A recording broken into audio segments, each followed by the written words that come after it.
Topic चल रहा था महात्मा गांधी। महात्मा गांधी में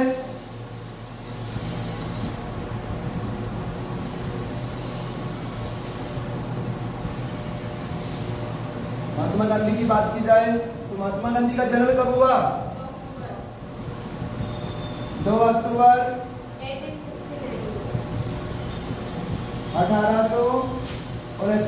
1869। कहाँ पर हुआ? पोरबंदर, गुजरात। पोरबंदर नामक स्थान कौन से राज्य में है? गुजरात राज्य में है। पिता कौन है? करमचंद गांधी। माता पुतलीबाई। कौन सी बाई? पुतलीबाई। पत्नी कस्तूरबा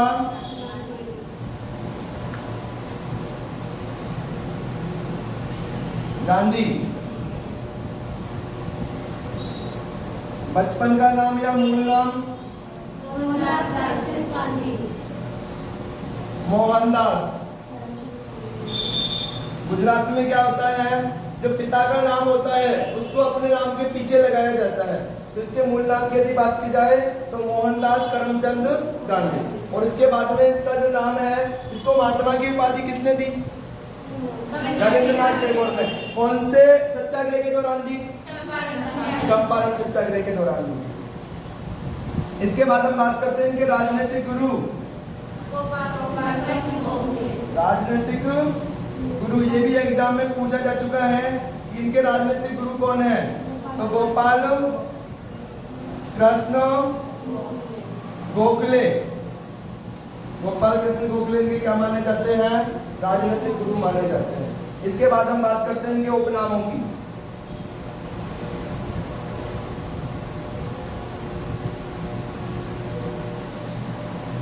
इनकी पत्नी के द्वारा क्या नाम लिया जाता था?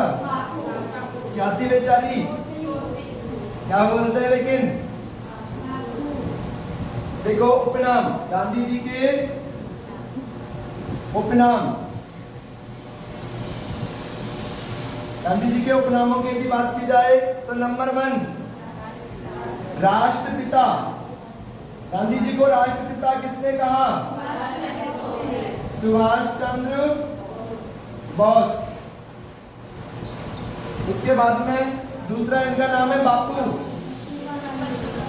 वर्तमान समय में कहा जाता है बापू, लेकिन इनका नाम क्या है? बापू किसने कहा? कस्तूरबा गांधी ने। उसको बापू बोलना नहीं आता, क्या बोल देती थी? बापू। और कस्तूरबा गांधी को देख देख करके कुछ परिवारों में ऐसा होता है कि यदि आपके पिता को, अपना जो पापा जी होते हैं ना, उनको यदि उनकी सिस्टर होती है या तो भाई बोलती है या चाचा बोलती है, तो छोटे छोटे बच्चे होते हैं ना, तो वो भी अपने पिता को भाई बोल देते हैं या चाचा बोल देते हैं। बोलते हैं नहीं बोलते? बोलते हैं ना। उसी प्रकार से इनकी नकल की गई किसके द्वारा? अपने चाचा जवाहरलाल नेहरू के द्वारा। और जवाहरलाल नेहरू भी गांधी जी को क्या बोलते थे? बापू बोलते थे। इसके बाद में तीसरा उपनाम महात्मा। तो महात्मा किसने कहा? रविंद्रनाथ टैगोर। और रविंद्रनाथ टैगोर ने कब कहा? चंपारण सत्याग्रह के दौरान। चंपारण सत्याग्रह के दौरान। इसके बाद में अगला उपनाम क्या है? देशद्रोही फकीर। Winston Churchill. इसने दिया विंस्टन चर्चिल। अगला उपनाम है अर्धनंगा फकीर। और ये किसने कहा? मॉरिस। किसने कहा था? मॉरिस ने कहा था। इसके बाद में हम बात करते हैं केसर ए हिंद। ब्रिटिश सरकार ने नाम दिया था। किसने दिया था? नंबर 6 गांधी जी को और क्या कहा जाता है? केसर ए हिंद। और ये किसने दिया था केसर ए हिंद? ब्रिटिश सरकार ने। कब दिया? 1900 15। उसके बाद में गांधी जी एक बैरिस्टर बनने के लिए 1888 में कहाँ जाते हैं? इंग्लैंड। क्या करने के लिए जाते हैं? कानून की पढ़ाई करने के लिए। किसके लिए? कानून की पढ़ाई करने के लिए। तो एलएलबी कितने वर्ष की होती है? तो वापिस कब लौटेंगे? तो अगला स्टार में है 1888 में गांधी जी कानून की पढ़ाई करने। कौन सी पढ़ाई करने? कानून की पढ़ाई करने इंग्लैंड जाते हैं। इंग्लैंड जाते हैं और 3 साल पूरे हो जाएंगे। 1891 में एक अच्छे बैरिस्टर बनकर वापिस आते हैं। वापिस अब भाई साहब बन गए वकील, और वकील बनने के बाद में क्या होगा? मुकदमा लड़ने के लिए केस आएंगे। केस आएंगे तो केस आ गया इनके पास। किसका? अब्दुल्ला सत्तार का। किसका केस आ जाता है? अब्दुल्ला सत्तार का। तो 1893 में कब जाते हैं? 1893 में गांधी जी अब्दुल्ला सत्तार का, अब्दुल्ला सत्तार नामक एक व्यापारी था। ये नामक एक व्यापारी का मुकदमा लड़ने दक्षिण अफ्रीका जाते हैं। कहाँ जाते हैं? दक्षिण अफ्रीका जाते हैं। और दक्षिण अफ्रीका में जाकर रंगभेद की नीति का विरोध करते हैं। सबसे पहले किसका विरोध करते हैं? रंगभेद की नीति का विरोध करते हैं। वहां पर काले व गोरे लोगों के साथ में भेदभाव हो रहा था, उसका विरोध किया जाता है सबसे पहले किसके द्वारा? गांधी जी के द्वारा। तो गांधी जी दक्षिण अफ्रीका सर्वप्रथम किसका मुकदमा लड़ने के लिए गए? अब्दुल्ला सत्तार का। वो एक क्या था? व्यापारी था। तो दक्षिण अफ्रीका में गांधी जी ने रंगभेद की नीति, कौन सी नीति? रंगभेद की नीति का विरोध किया। का विरोध किया। गांधी जी के द्वारा 2 आश्रम स्थापित किए गए। गांधी जी के द्वारा दक्षिण अफ्रीका में 2 आश्रम स्थापित किए गए। तो गांधी जी के दक्षिण अफ्रीका में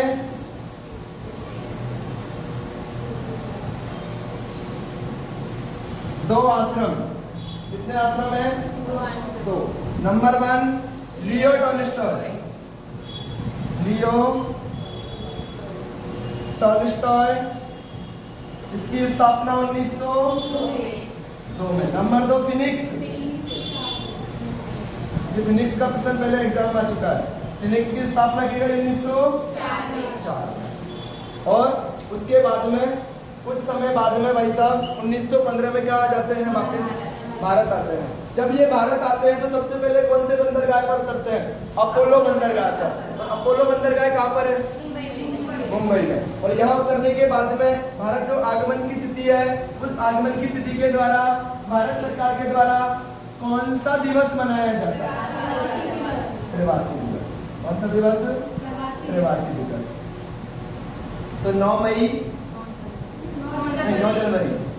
9 जनवरी 1915 को गांधी जी भारत लौटे। कहाँ लौटे? भारत लौटे। और भारत लौटे के कोष्टक में लिख सकते हैं हम अपोलो बंदरगाह। अपोलो बंदरगाह मुंबई। सबसे पहले कहाँ उतरे? अपोलो बंदरगाह मुंबई में उतरे। और भारत लौटने के बाद में नोट लगा के लिखना है, इस दिन भारत सरकार के द्वारा, या इस तिथि को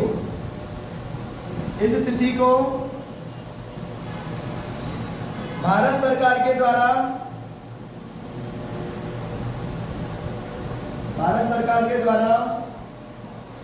प्रवासी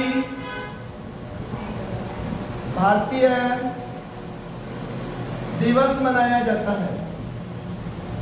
तो प्रवासी भारतीय दिवस कब मनाया जाता है? भारतीय प्रवासी दिवस कब मनाया जाता है? 9 जनवरी मनाया जाता है। तो जो ऊपर का इंडेक्स बचा हुआ है उसमें हम लिख सकते हैं कि प्रवासी भारतीय दिवस या प्रवासी दिवस को कब मनाया जाएगा? 9 जनवरी को।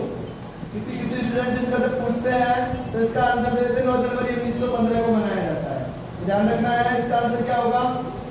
9 जनवरी ही होगा, सिर्फ 9 जनवरी होगा। प्रवासी, और ये प्रतिवर्ष मनाया जाता है। ये कब मनाया जाता है? प्रतिवर्ष मनाया जाता है। प्रतिवर्ष 9 जनवरी को प्रवासी भारतीय दिवस मनाया जाता है। किसकी याद में? महात्मा गांधी जी की याद में। किसकी याद में? महात्मा गांधी जी की याद में मनाया जाता है। अगला स्टार,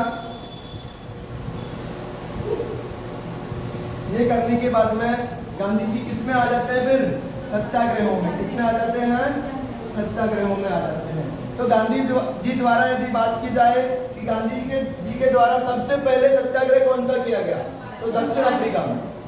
लाइन पर ध्यान दो, लैंग्वेज पर ध्यान दो प्रश्न की पर।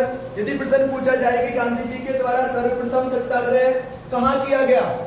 दक्षिण अफ्रीका के डरबन नामक स्थान पर। और दूसरा प्रश्न पूछा जाए कि गांधी जी के द्वारा भारत में कब सत्याग्रह किया गया, या गांधी जी के द्वारा भारत में प्रथम सत्याग्रह कौन सा किया गया? तो चंपारण में। तो अगला स्टार लगाते हैं, हम अगली हेडिंग लिखेंगे चंपारण सत्याग्रह। कौन सा सत्याग्रह? चंपारण सत्याग्रह। चंपारण सत्याग्रह की यदि बात की जाए तो चंपारण सत्याग्रह होता है कब? 1917 में। 1917 में होता है। और ये कहाँ होता है? तो वर्तमान में चंपारण नामक स्थान किस राज्य में है? बिहार राज्य में। 1917 में चंपारण सत्याग्रह होता है। कहाँ पर? बिहार में। वहां पर इसमें क्यों होता है ये? क्योंकि यहाँ के किसानों द्वारा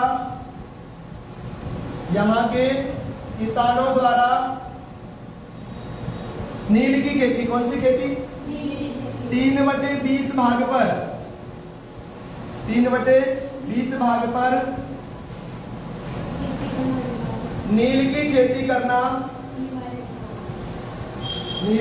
करना अनिवार्य था। क्या था? अनिवार्य था। इस कारण से यहाँ पर क्या किया गया? ये सत्याग्रह किया गया। सत्याग्रह का मतलब क्या होता है? सत्य के मार्ग पर चल करके अपनी मांगों को मनवाना। तो एक व्यक्ति आते हैं राजकुमार शुक्ल जी, और राजकुमार शुक्ल जी आग्रह करते हैं किससे? महात्मा गांधी से। तो राजकुमार शुक्ल के